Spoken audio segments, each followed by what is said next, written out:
Hi, welcome to a2znowledge.com. Today what we are going to discuss is all about what is SQL, Structured Query Language. Some people used to call it as SQL, some people used to call it as SQL, both are same.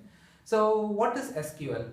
SQL is a language which is used to connect with your database, so to communicate with our database. So if you see many traditional RDBMS, any RDBMS database like MySQL or Oracle or DB2 or Derby, if you take any of these databases, if you want to communicate with these databases, you have to use SQL. SQL is a language used to communicate with your databases.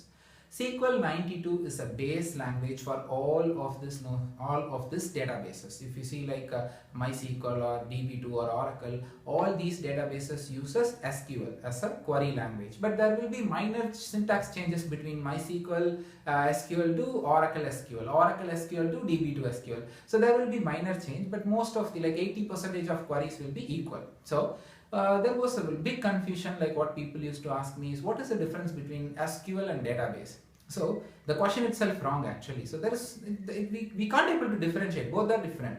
Database is where our data will store, and we can call it as a landing area for our data from the application, and SQL is a language which we use to communicate.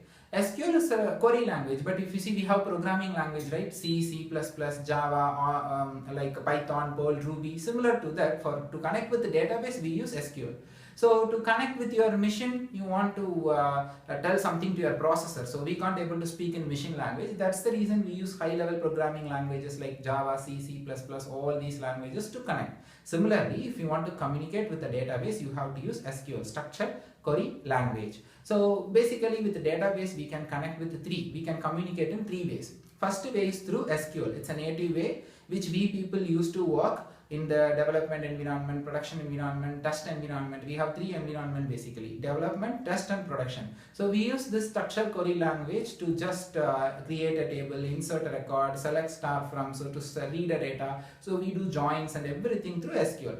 But the thing is, I want to create an application. I want to create a sign up page where people will load their information in text box and they click submit. So to the end user, I cannot ask them, if you want to insert your data, you have to run a query, insert into table name values like that, which I cannot ask them. You are a doctor, you are a lawyer. I cannot ask you to enter SQL, right? So for them, I have to create an application. In that time, you have to use some Java or Python, some JDBC connectivity, you have to write in Java, JDBC connectivity, you have to write in Python or Perl, where you can use programming languages also to communicate with the database. This is second way. And third way, there is some web application or console application available in market which you can use, where you will get all these syntaxes as a buttons. Create table, and you will be having list of columns like int, string. You can drag and drop. Similar way is also there, but that is more into optional.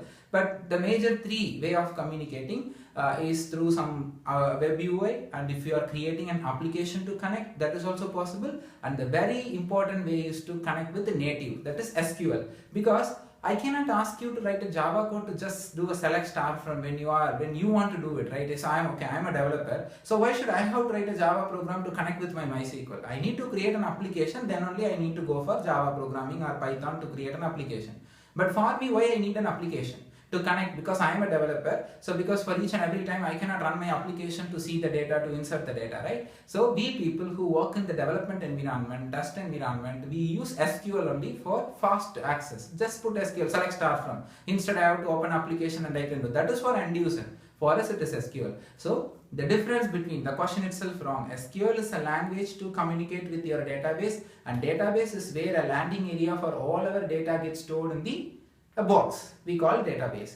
So I hope that you understood what is the difference between SQL and database. SQL is a language which we use to connect with the databases. Most of the RDBMS database uses SQL only. So I hope you really like this video. Thanks for watching a2znowledge.com. If you like this video, subscribe my channel and forward this to your friends and colleagues. If you want to find more videos on RDBMS and SQL concepts, you can find the playlist link in the description box of this video. And we have many other videos in different technologies in two languages, English and Tamil. Thanks for watching.